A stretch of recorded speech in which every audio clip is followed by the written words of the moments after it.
Assalamualaikum warahmatullahi wabarakatuh. Perkenalkan, nama saya Dulandari Mansur.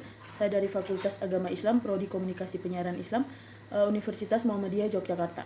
Nomor induk mahasiswa saya 2018-07-174. Di sini saya akan memaparkan tugas resume leadership tentang ketua-ketua pimpinan Muhammadiyah yang telah saya buat guna melengkapi tugas akhir mata kuliah ini. Berikut penjelasannya. Baiklah, yang pertama ada Kiai Haji Ahmad Dahlan, Ketua Pimpinan Muhammadiyah pada tahun 1912 sampai 1922. Beliau lahir pada tahun 1868 dan bernama Muhammad Darwisi. Beliau lahir di Kampung Kauman di sebelah barat alun-alun utara Yogyakarta. Kampung itu bisa dibilang tak memiliki keistimewaan lain selain sebagai sebuah pemukiman di sekitar Masjid Besar Yogyakarta. Sejarah kemudian mencatat lain, dan Kauman pada akhirnya menjadi sebuah kampung besar kelahiran seorang pahlawan kemerdekaan nasional Indonesia, Kiai Haji Ahmad Dahlan, sang penggagas lahirnya Persyarikatan Muhammadiyah pada 8 Zulhijjah 1330 Hijriah bertepatan dengan 18 November 1912. Muhammad Darwisi dilahirkan dari kedua orang tua yang dikenal sangat alim, yaitu Kiai Haji Abu Bakar, Imam Khatib Masjid Besar Yogyakarta, dan Nyai Abu Bakar, putri Haji Ibrahim, penghulu Yogyakarta. Muhammad Darwisi merupakan anak keempat dari 7 saudara yang 5 diantaranya perempuan, kecuali adik bungsunya. Tak ada yang menapik silsilah Muhammad Darwisi sebagai keturunan ke-12 dari Maulana Malik Ibrahim, seorang wali besar dan terkemuka di antara wali songo, serta dikenal pula sebagai pelopor pertama penyebaran dan pengembangan agama Islam di tanah Jawa. Demikian mata rantai silsilah itu, yaitu Muhammad Darwisi adalah putra Kiai Haji Abu Bakar bin Kiai Haji Muhammad Sulaiman bin Kiai Murtada bin Kiai Ilyas bin Demang Jurung Juru Kapindo bin Demang Jurung Juru Sapisan bin Maulana Sulaiman Ki Ageng Gribik bin Maulana Muhammad Fadlullah bin Maulana Ainun Yakin bin Maulana Isyak bin Maulana Malik Ibrahim Yunus Salam. Muhammad Darwisi dididik dalam lingkungan pesantren sejak ia kecil, dan sekaligus menjadi tempat menimba pengetahuan agama dan bahasa Arab. Ia menunaikan haji pada umur 15 tahun pada tahun 1883, lalu dilanjutkan dengan menuntut ilmu agama dan bahasa Arab di Mekah selama 5 tahun. Disinilah ia berinteraksi dengan pemikiran-pemikiran pembaharu dalam dunia Islam seperti Muhammad Abdullah Al-Afghani, Rashid Rida, dan Ibnu Taimiyah. Buah pemikiran tokoh-tokoh Islam ini mempunyai pengaruh besar pada Darwis. Kemudian yang kedua ada Kiai Haji Ibrahim, Ketua Pimpinan Muhammadiyah pada tahun 1923 sampai dengan 1933. Sebelum Kiai Haji Ahmad Dahlan wafat, ia berpesan kepada para sahabatnya agar tongkat kepemimpinan Muhammadiyah sepeninggalannya diserahkan kepada Kiai Haji Ibrahim.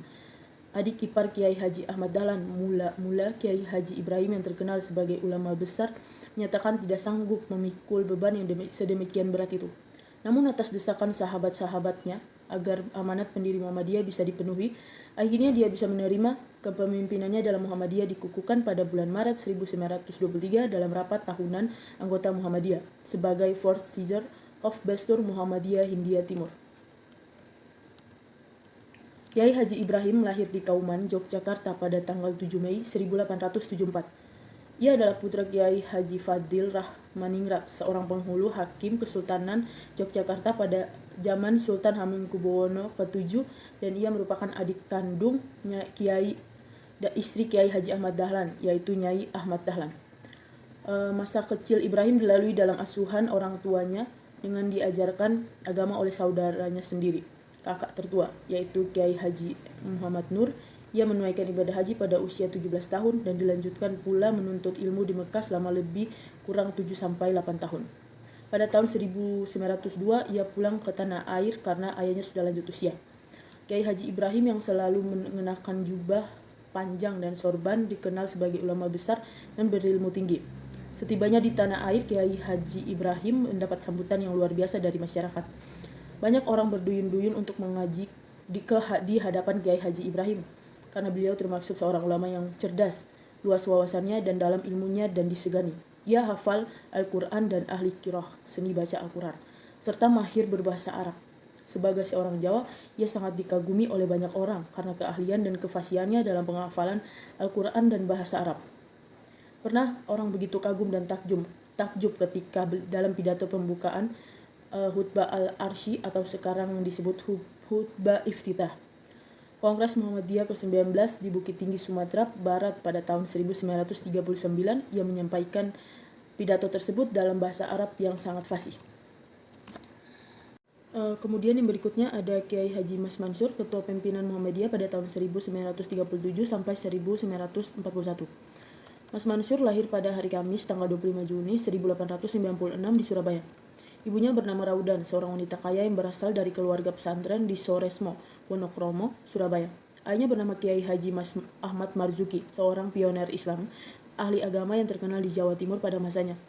Dia berasal dari keturunan bangsawan Asta Tinggi, Sumenep, Madura. Dia dikenal sebagai imam tetap dan khatib di Masjid Agung Ampel, Surabaya, suatu jabatan terhormat pada saat itu. Masa kecilnya dilalui dengan belajar agama pada ayahnya sendiri. Di samping itu, dia juga belajar di pesantren Sidoresmo dengan Kiai Muhammad Taha sebagai gurunya.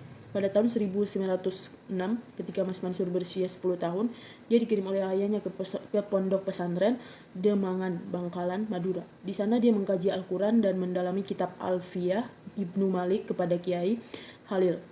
Belum lama dia belajar di sana, kurang lebih 2 tahun Kiai Halil meninggal dunia sehingga Mas Mansur meninggalkan pesantren itu dan pulang ke kampung halamannya di Surabaya.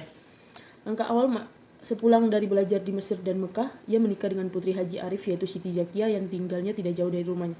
Langkah awal Mas Mansur sepulang dari belajar di luar negeri ialah bergabung dalam syarikat Islam. Peristiwa yang dia saksikan dan alami baik di Mekah, yaitu terjadinya pergolakan politik, maupun di Mesir, yaitu munculnya gerakan nasionalisme dan pembangunan merupakan modal baginya untuk mengembangkan sayapnya dalam suatu organisasi. Pada saat itu, dipimpin oleh Hos Cokroaminoto dan terkenal sebagai organisasi yang radikal dan revolusioner. Ia dipercaya sebagai penasihat pengurus besar SI. Selain itu, Mas Mansur juga membentuk majelis diskusi bernama Abdul Wahab Hasbullah yang diberi nama Taswir Al-Afkar atau Cakrawala Pemikir. Terbentuknya majelis ini diilhami oleh keadaan masyarakat Surabaya yang diselimuti oleh kekolotan. Masyarakat sulit diajak maju, bahkan mereka sulit menerima pemikir baru yang berbeda dengan tradisi yang mereka pegang. Taswir Al-Afkar merupakan tempat berkumpulnya para ulama di Surabaya yang sebelumnya mereka mengadakan kegiatan pengajian di rumah atau di surau masing-masing. Masalah-masalah yang dibahas berkaitan dengan masalah-masalah yang bersifat keagamaan murni sampai masalah politik, perjuangan melawan penjajah. Berikutnya ada Ki Bagus Hadi Kusuma, Ketua Pimpinan Muhammadiyah pada tahun 1944 sampai 1953. Pahlawan perintis kemerdekaan nasional Indonesia ini dilahirkan di Kampung Kauman, Yogyakarta dengan nama Hidayat pada 11 Rabiul Akhir 1038 Hijriah. Dia putra ketiga dari 5 bersaudara Raden Haji Lurah Hashim, seorang abdi dalam putihan agama Islam di Keraton Yogyakarta. Seperti umumnya keluarga santri, Ki Bagus mulai memperoleh pendidikan agama dari orang tuanya dan beberapa kiai di Kauman. Setelah tamat dari sekolah Ongro Loro atau 3 tahun tingkat sekolah dasar, Ki Bagus belajar di pesantren Wonokromo, Yogyakarta. Di pesantren ini ia banyak mengkaji kitab-kitab fikih dan tasawuf. Sekolahnya tidak lebih dari sekolah rakyat atau sekarang SD. Ditambah mengkaji dan besar di pesantren. Namun berkat kerajinan dan ketekunan mempelajari kitab-kitab terkenal, akhirnya ia menjadi orang alim, mubalik dan pemimpin umat. Ia merupakan pemimpin Muhammadiyah yang besar dan andilnya dalam penyusunan Mukadimah UUD 1945. Karena ia termaksud anggota Panitia Persiapan Kemerdekaan Indonesia atau PPKI, peran Ki Bagus sangat besar dalam perumusan Mukadimah UUD 1945 dengan memberikan landasan keutuhanan, kemanusiaan, keberadaban, dan keadilan. Pokok-pokok pikirannya dengan memberikan landasan-landasan itu disetujui oleh semua anggota PPKI.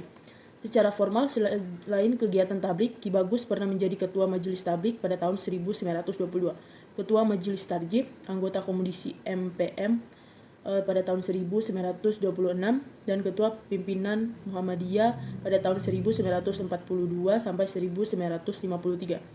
Pokok-pokok pikiran Ahmad Dahlan berhasil ia rumuskan sedemikian rupa sehingga dapat menjiwai dan mengarahkan gerak langkah serta perjuangan Muhammadiyah. Bahkan pokok-pokok pikiran itu menjadi mukadimah anggaran dasar Muhammadiyah. Mukadimah yang merupakan dasar ideologi Muhammadiyah ini menginspirasi sejumlah tokoh Muhammadiyah lainnya. seperti Hamka misalnya mendapatkan inspirasi dari mukadimah tersebut untuk merumuskan dua landasan idil Muhammadiyah, yaitu matan kepribadian Muhammadiyah dan matan matan keyakinan dan cita-cita hidup Muhammadiyah. Baik, berikutnya ada Buya Haji Ahmad Rashid Sultan Mansur, Ketua Pimpinan Muhammadiyah pada tahun 1956 sampai 1959. Rana Minang pernah melahirkan seorang tokoh besar Muhammadiyah, yaitu Ahmad Rashid Sultan Mansur. Lahir di Maninjau, Sumatera Barat pada Ahad malam Senin 26 Jumadil akhir 1313 Hijriah, bertepatan 15 Desember 1895 Masehi. Anak ketiga dari 7 bersaudara yang merupakan karunia Allah pada kedua orang tuanya, yaitu Abnul Sohmat Al-Kusaji, seorang ulama terkenal di Maninjau, dan ibunya Siti Abbasiyah atau dikenal dengan sebutan Uncu Lampur. Keduanya adalah tokoh dan guru agama di kampung yang ditinggalnya itu, yaitu Ai Angak atau Air Hangat, Maninjau. Ahmad Rashid memperoleh pendidikan dan penanaman nilai-nilai dasar keagamaan dari kedua orang tuanya. Selain itu, untuk pendidikan umum ia belajar di Inland School atau IC tahun 1902 sampai 1909. Di sini ia belajar berhitung, geografi, ilmu ukur, dan sebagainya. Setamat dari sekolah ini, ia ditawari untuk studinya di Quick School atau sekolah guru yang juga biasa disebut dengan sekolah raja di Bukit Tinggi dengan beasiswa dengan jaminan pangkat guru setelah lulus sekolah tersebut. Namun tawaran tersebut ditolak karena ia lebih tertarik untuk mempelajari agama. Di samping saat itu ia sudah dirasuki semangat anti penjajah Belanda. Sikap anti penjajah yang dimilikinya itu berada di dirinya semenjak ia masih belia. Baginya penjajahan tidak saja sangat bertentangan dengan fitrah manusia, akan tetapi bahkan seringkali berupaya menghadang dan mempersempit gerakan syiar agama Islam secara langsung dan terang-terangan atau secara tidak langsung dan tersembunyi, seperti dengan membantu pihak janding dan misi Kristen dalam penyebar luasan agamanya. Maka tidak mengherankan bila pada tahun 1928 ia berada di barisan paling depan dalam menentang upaya pemerintah Belanda menjalankan peraturan guru organisasi, yaitu guru-guru agama Islam dilarang mengajar sebelum mendapat surat izin mengajar dari pemerintah Belanda. Peraturan ini dalam pandangan Sultan Mansur akan melenyapkan kemerdekaan menyiarkan agama dan pemerintah Belanda akan berkuasa sepenuhnya dengan memakai ulama-ulama yang tidak mempunyai pendirian hidup. Sikap yang sama juga ia perlihatkan ketika Jepang berikhtiar agar murid-murid tidak berpuasa dan bermaksud menghalangi pelaksanaan salat dengan mengadakan pertemuan di waktu menjelang maghrib. Terjadinya pemberontakan. Baiklah, tadi adalah penjelasan dari saya. Saya mohon maaf apabila ada kesalahan kata dan sikap. Wassalamualaikum warahmatullahi wabarakatuh.